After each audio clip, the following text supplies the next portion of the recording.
Hi, everybody. Juleka here.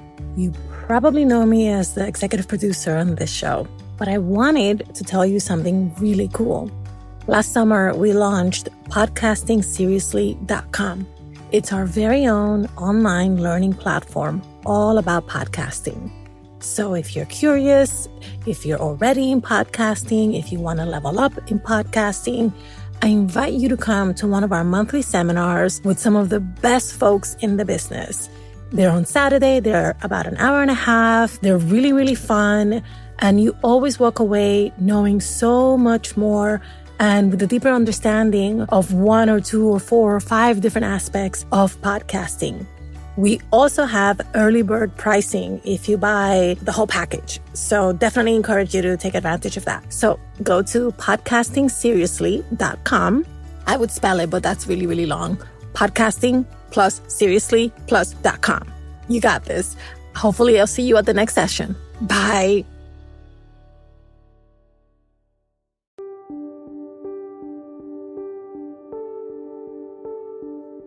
$70 million adults in the United States have a criminal record.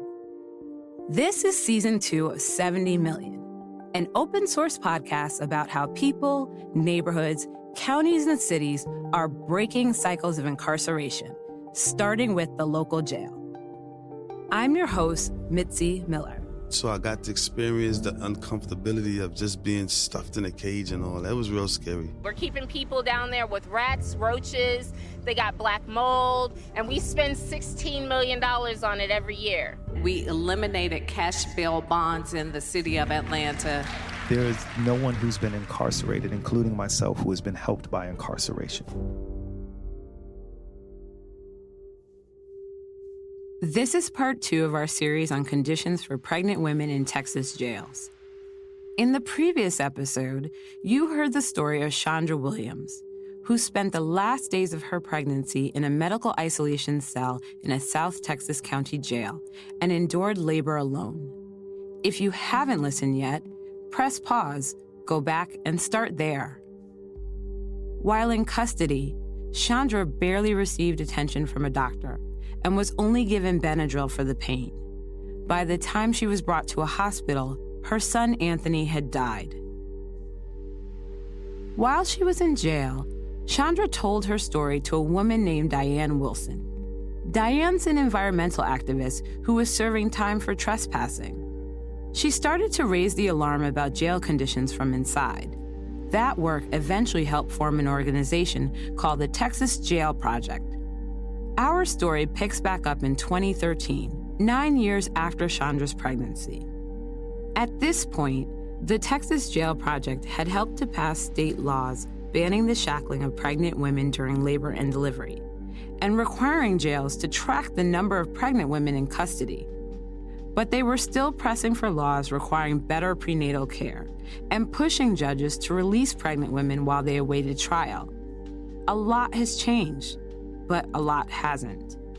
This is the story of another pregnancy and a woman who got help in jail thanks in part to what happened to Shandra. Here's reporter Rowan Moore Gerety. Hi there, how are you? Kat Wyndham meets me on the dirt road near her parents' cabin in Texas Hill Country, west of Austin. This road isn't so bad. Okay. You never know. Some people get out here. And this is my mom, Bonnie. This is where her parents always wanted to retire. These are the cabins. We've had this land for what, 15 years, Mom? Probably about that, yeah. But Kat was raised in a small town west of Dallas called Strawn. I'm Catherine Wyndham. I'm 40 years old. Growing up, she says, her father was a foreman on a state highway crew, and her mother was a teacher. It was a small town, but I did all the sports and got all the straight A's and homecoming queen. And You were homecoming queen? Yeah, well, it's a small town, but yes. I lacked coping skills, really, basically, to cope with emotions of any sort. And so I just started, I found alcohol and drugs in high school. She was accepted into the University of Texas at Austin and managed to finish college, but her substance abuse kept getting worse. In her 20s, she was hired and fired because of her drinking, then hired and fired again. Finally, she moved out to the desert in West Texas to try and recharge. Once she was there, though, she started mixing alcohol with pills and other drugs. She said if she didn't have a drink as soon as she woke up, she'd have trouble getting out of bed. Kat's mom, Bonnie, was really worried about her. It was no different than it had been through all those years when I knew she was in trouble. It's like, if this is going to end anyway but her dying young, you've got to stay with her.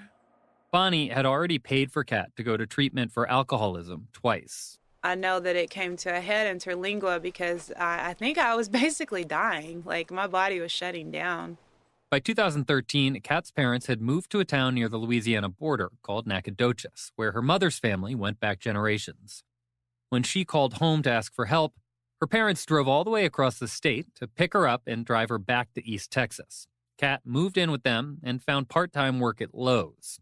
But she also reconnected with an old boyfriend who was struggling with addiction, too. We couldn't be with each other without using heavily drugs. We never had a sober day. That's all we knew. So I'm like, oh, yeah, let's run into, that's the state of mind I was in, just insanity. I'm like, oh, let's rekindle this, and I'm going to stay sober. Together, they started driving around back roads near Nacogdoches, looking for houses where no one was home. Like the thrill of going in there and finding, a drug in the medicine cabinet. What does that feel like? To go in the house? Well, that you just said it was a thrill on some level, like yeah. when you open the medicine cabinet and actually you find something. Yeah, it's great. You're like, jackpot, they have hydrocodone, they have Percocet, they have Xanax. Most people have these things. And you're like, bingo. 9 times out of 10, you're going to find something. A few months after she moved back home, Kat found out she was pregnant. And then she got arrested. That day, sheriff's deputies drove her around town and asked her to help them identify the home she'd broken into. Kat says the officers even watched her swallow a handful of pills in the back of the cruiser. She says she was still hallucinating when she was booked into jail. Just that complete detachment from reality. She says it took 5 or 6 officers to restrain her and strap her into a chair where she couldn't move. As I sat in the county jail over the weeks that it followed, it's not an uncommon thing. It's you pretty regularly, once every couple days, somebody's coming in high, loaded, screaming, yelling. They've got them in the chair. I was in a cell where you could just hear the mayhem that ensued. So it's not uncommon. The Nacogdoches County Sheriff wouldn't comment on Kat's case. The arresting officer didn't respond by email or phone. But we learned that he served probation after a court found that he lied on the witness stand in another case. Kat's version of events is backed up by a letter she wrote to her mother from jail a few weeks after the arrest, by medical and police records from her case, and by her family's correspondence with the Texas Commission on Jail Standards. At the time, Bonnie knew about Kat's alcoholism and about some of her struggles with drug abuse, but she was shocked to hear about the break-ins. I was upset with her. To think that a daughter of mine could be robbing people. Whoever heard of such? I taught her better than that. What is she doing? And then I had people telling me she was better off in jail where she couldn't get drugs. Bonnie was inclined to agree. I wouldn't bail her out at first. She'd ask me to, and I wouldn't.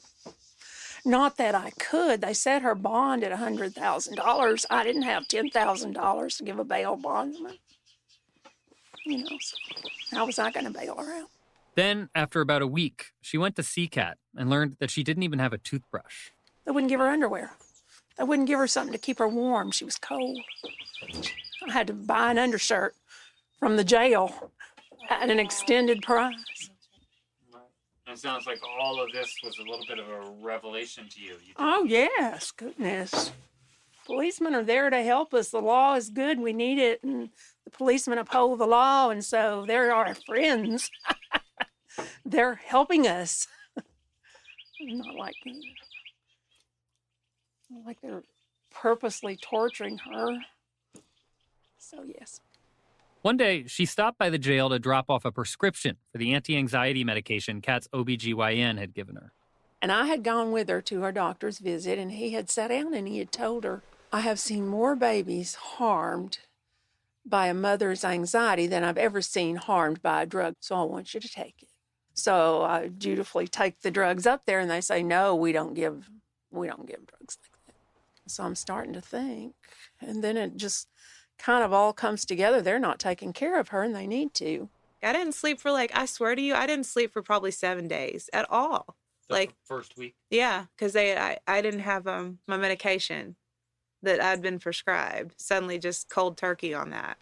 Then Bonnie got a letter from Kat describing meals at the jail. I was really at a hungry part of my pregnancy. So it was like two hot dog weenies and some potato chips. And I remember this, and like a piece of bread, stale bread. That was often the meal. No vegetables really, nothing with any sort of vitamins in it. Under Texas state law, pregnant women are supposed to receive double-thick mattresses and double rations. That's something Shandra Williams had gotten during her pregnancy in Victoria County 9 years earlier. But that's not what Kat's lawyer told her mother. I went to him and I said, I don't care whether you get her out of jail or not. I want them to take care of her. I want them to take care of her as a pregnant woman so the child will be okay. My lawyer was telling me they didn't have to do anything. They were not required by law to give any concessions to pregnant women. Bonnie wasn't satisfied with that answer. So she called the sheriff, too. Well, I talked to him, and he said he immediately launched into this big spiel about how she was a dangerous criminal and all the bad things that she had done and all that. And I said, well, I realize that, Sheriff, that she broke the law and all that, and that she's going to have to pay. But there's an unborn child here, and that's who I'm concerned about. And that unborn child is innocent. And he said, well, we'll take care of it. Goodbye. Bonnie said Kat's midwife had told her she was at risk for gestational diabetes, and she wanted to make sure the jail would bring Kat to an appointment she had with a high-risk pregnancy specialist. So she called again.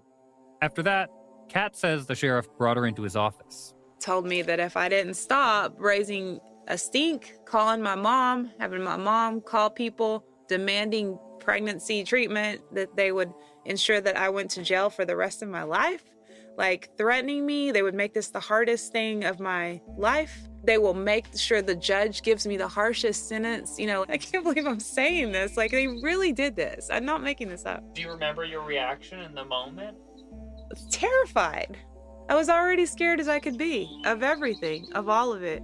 And for them to threaten me on top of that, I believed them. The Texas Jail Project has fielded allegations of mistreatment and retaliation from other inmates in Nacogdoches. Jail Commission records show the jail has repeatedly run afoul of minimum standards in areas like providing adequate exercise, conducting suicide screenings, inmate welfare checks, and using restraints. The year before Kat's arrest, under the same sheriff, 2 deputies were indicted on charges of criminal negligent homicide after a woman in their custody died of dehydration. So I just started researching on the internet, and that's when, kind of in a roundabout way, I got in touch with Diana.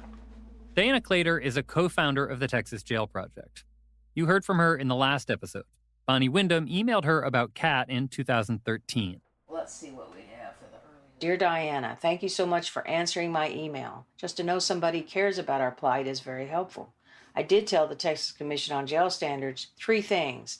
I guess that would be 3 complaints. I don't know. I told them about the sheriff refusing to give her prenatal treatment of any kind. I told them about the sheriff's threat. Diana was used to hearing from families in the same position as the Wyndhams, being misled about legal protection for mental health or chronic illness while in custody, or being told their sons or daughters were lying about retaliation. Kat's case was illuminating in a couple of ways. Not just the fact that she was pregnant. She was white, middle class, and the moment they started complaining and her mother reached out to us, the jail's reaction was so hostile. I mean, it wasn't like, oh gosh, here we have another pregnant woman and the family's going crazy because she's pregnant in here. But it wasn't like that. It was real hostile. And I couldn't quite figure it out. She told Bonnie to write a letter to the Commission on Jail Standards, describing everything that had happened. Then Bonnie got to talk to someone at the commission. I actually spoke to a jail commissioner who told me the truth, told me that they did have to give her double portions and a mattress, and they weren't allowed to shackle her because she was, being pregnant. She was not as coordinated as she should be, and that they were responsible for giving her prenatal care and all that. So she tried calling the sheriff again. And he wouldn't talk to me, of course. And I just told the secretary, I said, you better tell him to call me because I'm writing the jail commission if I don't talk to him. So he called me the second time, said exactly the same thing. When an inspector from the jail commission did visit the jail, Bonnie received a letter saying Kat's care was appropriate. They said she was seeing a doctor, but most of her medical paperwork was signed by nurses, or in a couple of cases, nurse practitioners. You have a real range of medical care, and that's the biggest problem we run into. That's Diana Clater again. At some jails, especially the smaller, more rural ones, the nearest medical provider could be hours away. They may only come in twice a week. So if you're in real trouble and they say they're not going to come in till Wednesday, you may die in there for lack of getting an ambulance trip to a hospital. In the middle of all the back and forth on Kat's medical treatment, the judge in her case dropped her bail. She was released on her own recognizance. She could spend the rest of her pregnancy at her parents' house, as long as she wore an ankle monitor, submitted to drug tests, and notified the authorities whenever she left the house. In other words, I was now her jailer. Kat was terrified she'd blow her chance. And she did. It only took about 3 weeks before she snuck into her next-door neighbor's house looking for pills. I just had this obsession, and the neighbor came home and found me and called the cops. Kat went back to jail, but this time, Bonnie was in touch with Diana on a regular basis, and Diana was in touch with the jail commission. I don't know what strings she pulled, but she said, you need to write him another letter. And after they came again, they did start giving Catherine double portions and treating her like they should treat a pregnant woman. She also got to go to that appointment with the high-risk pregnancy specialist. She learned she was having a baby girl. It was a joyful thing. God, this is hard. They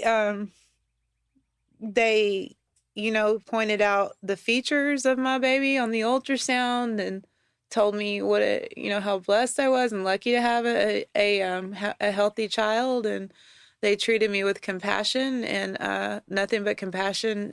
She took a printout of the ultrasound image back to jail and put it on the cell wall. I guess this is 6-7 months pregnant at this point. It's a good little picture of her. But there's a rule that you can't hang anything on the cell wall. So when a guard came by, Kat tried to pretend the ultrasound belonged to someone else. The officer didn't buy it. I find it hard to believe that's not yours hanging on that wall there. Why'd you tell her that it wasn't yours? Probably. Kat got written up for that one. As she got farther along in her pregnancy, Kat started to worry she might have to give birth behind bars. You have no idea what it feels like to know you're carrying this child and you're probably not going to have this child. You're probably going to give birth to this child and the child will be taken away. 3 weeks before her due date, when her attorney told her the prosecution were offering a plea deal, she took it. She'd be on probation for 10 years. Any slip-up, a missed appointment, a failed drug test, and she'd be sentenced to 7 years in prison. Would have taken anything on the planet to get out at that point. They knew I would violate it.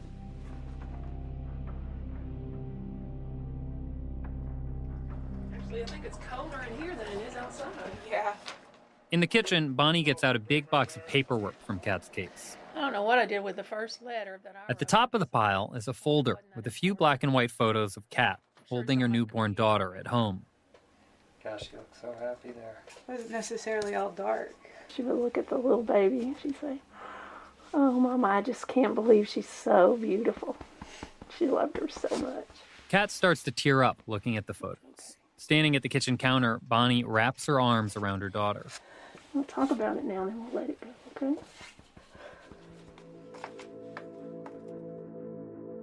Kat's case has been one of the most difficult things her family's ever been through. With the legal fees piling up, her mom came out of retirement and took a job teaching high school science again. Her dad has trouble even talking about the whole thing. And just like she thought she would, Kat messed up a few weeks after she started on probation. She ended up going to state prison. Bonnie had custody of her granddaughter at the time, but the same day Kat left, Child Protective Services came and took the baby away. As Bonnie understood it, the state's position was, even though Kat had already been arrested, the fact that she'd been living with Bonnie when she broke the law showed that her child was at risk. It just broke my heart. I mean, how can you just take a 3-week baby?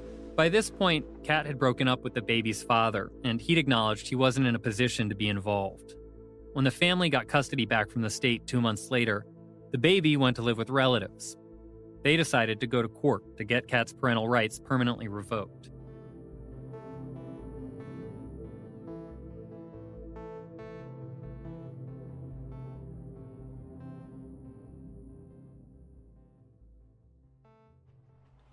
If you're at the trustee camp, 12 laps makes a mile. If you're at the medium security prison, 8 laps makes a mile. So that's what I did. We get wrecked, twice, 3 times a day. Kat started running when she was in prison, doing laps around the yard, 12 miles a day sometimes.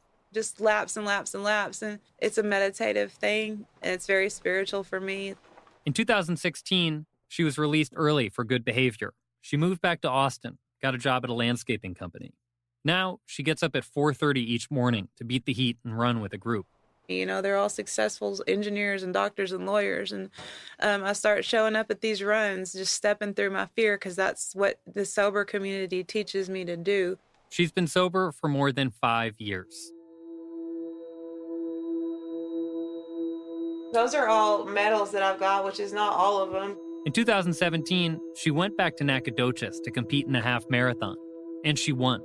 That was a good one. With my face and my mug all over the papers for so long, like organized crime ring, criminal woman, and then to have my face, as like its first place female was kind of gratifying. So, because who knows if anybody even recognized me, but who cares? That same year, Kat went to the state capitol to testify in support of a bill the Texas Jail Project was trying to pass. Legislative aides for the bill's sponsor helped her prepare. They groomed me. They told me, basically, don't tell them, maybe leave out the part where you got arrested. Maybe just, kind of touch on the parts where you were denied medication and denied the basic necessities for a healthy pregnancy. The hallways of the Capitol building are full of tourists taking pictures and people with briefcases who look like they're on a mission. And if you go to testify, you usually end up waiting a few hours. Kat was terrified. But then... Chair calls Catherine Wyndham. So this is really hard for me. I'm definitely not the victim in the situation. I'm not here to point fingers. I'm just trying to help somebody going forward who might be pregnant. I feel like my child was the victim. This bill would have required jails to release pregnant women on what's called a personal recognizance, or PR bond, without bail, unless prosecutors could show good cause to keep them incarcerated. Kat told legislators how she'd lost weight in jail during her pregnancy, how she didn't get to see a doctor for weeks on end. And it seems like they listened. I just want to say that we appreciate you bringing your experience to us. I know it's not easy to recount these things, but it's very helpful for us. But this was the year so-called bathroom bills were taking up all the oxygen in state legislatures across the country, including Texas. The clock ran out on the legislative session before the PR bond bill Kat spoke about even got a vote. And this is the way it's been. The Texas Jail Project got 2 new state laws passed in 2009, banning shackling during labor and delivery and requiring the state to tally the number of pregnant women in county jails. Everything else has been slow going. Like teachers were yesterday, maybe? Yeah. And today might be senior day. I don't know. And they go around and lobby everybody for certain. The first thing you see when you enter the Texas State Capitol is a rotunda lined with portraits of past governors.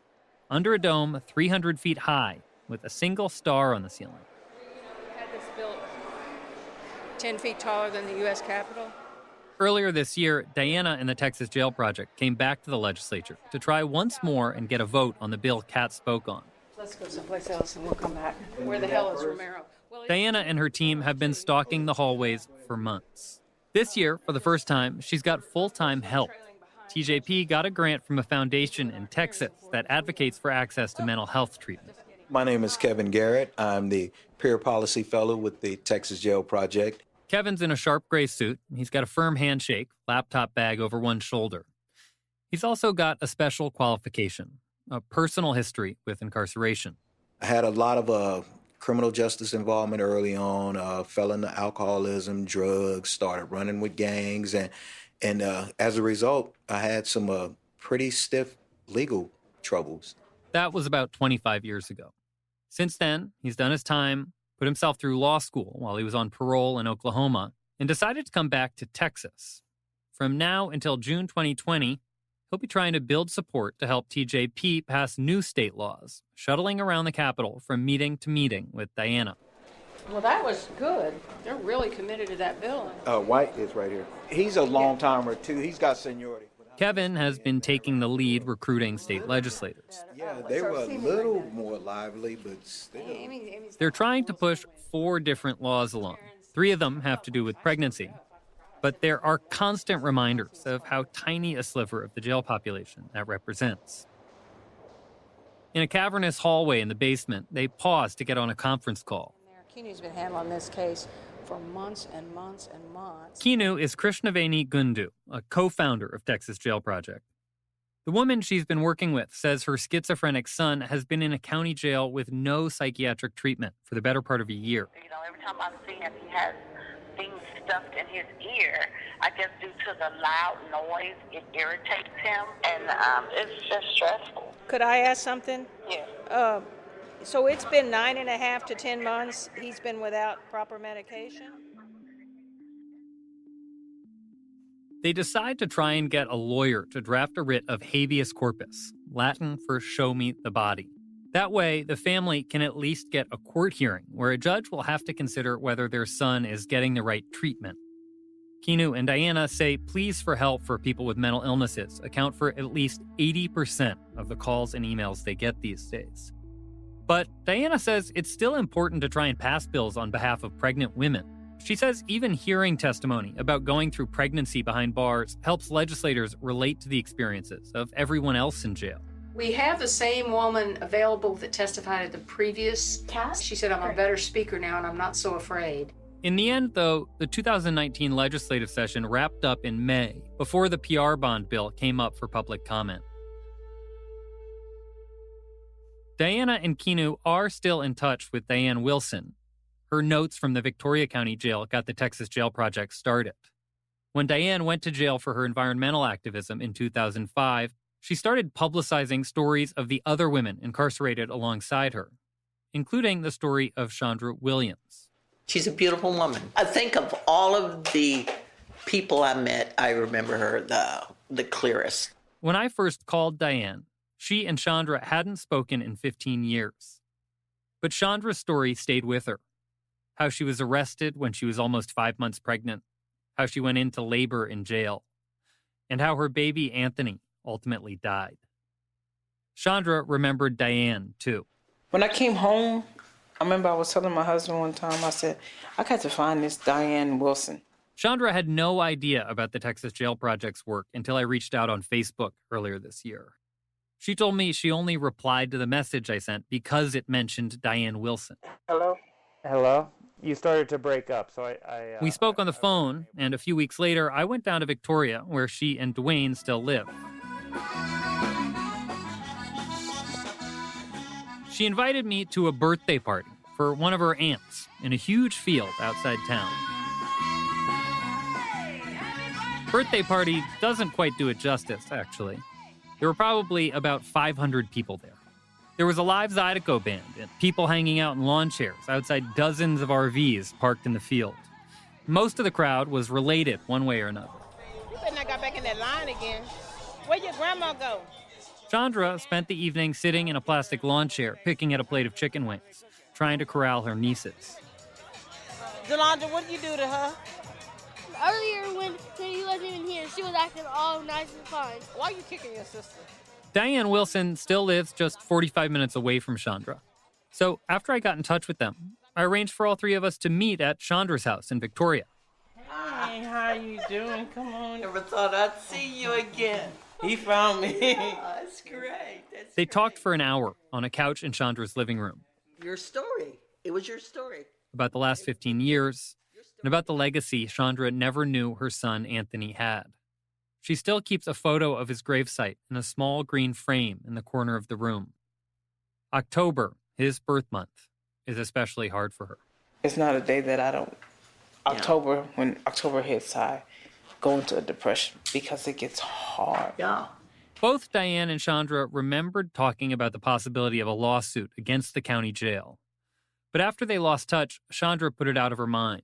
She says it was hard enough trying to disentangle herself from the criminal justice system while she still lived in Victoria. Towards the end of their conversation, though, Diane brings it up. If you ever want to do something, I know a slew of lawyers. I know my husband's over there, and I'm going to tell you what he's saying. Hell yeah, I want justice for my son. Seriously, I'll help you. I want justice for him. Mm-hmm. I want them to feel what I felt. Regardless of the merits, it's not clear that a lawsuit would be possible after so many years. For most wrongful death claims in Texas, the statute of limitations is only 2 years. But even without a day in court, Diane says Anthony lives on with each pregnancy case the Texas Jail Project works on, and with each new state law they try to pass. Your little baby was one that's going to get things moving for all the pregnant women in these county jails in Texas. That's a legacy from that baby of yours. That's the way I try to look at it now. Yeah, it is. I mean, he passed in order to help someone else. So yeah. That's how I look at it. Took me years to get to that point. Took me years.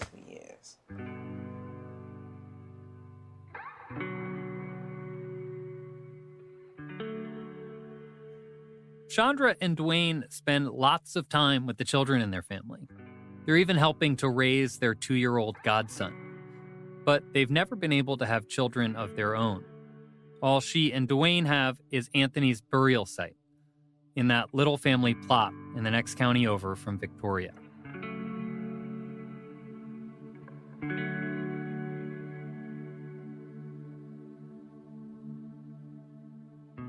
Rowan Moore Gerety is a reporter based in New York City.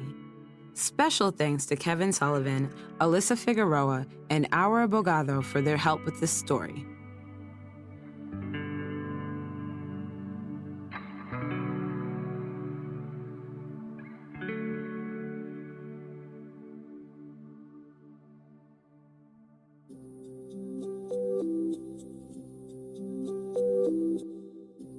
We'd love to hear about reform efforts in your communities, so please email us at hello@70millionpod.com.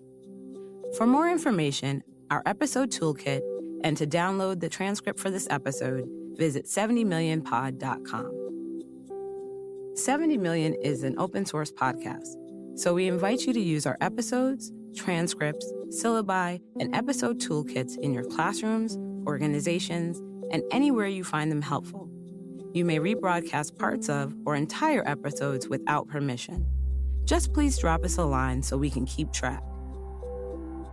70 Million is made possible by a grant from the Safety and Justice Challenge at the John D. and Catherine T. MacArthur Foundation. This podcast is a production of Lantigua, Williams & Co. It's edited by Jen Shan and Casey Miner and mixed by Luis Gill. Our associate producers are Adiza Egan and Cher Vincent. Our marketing specialist is Kate Crochell.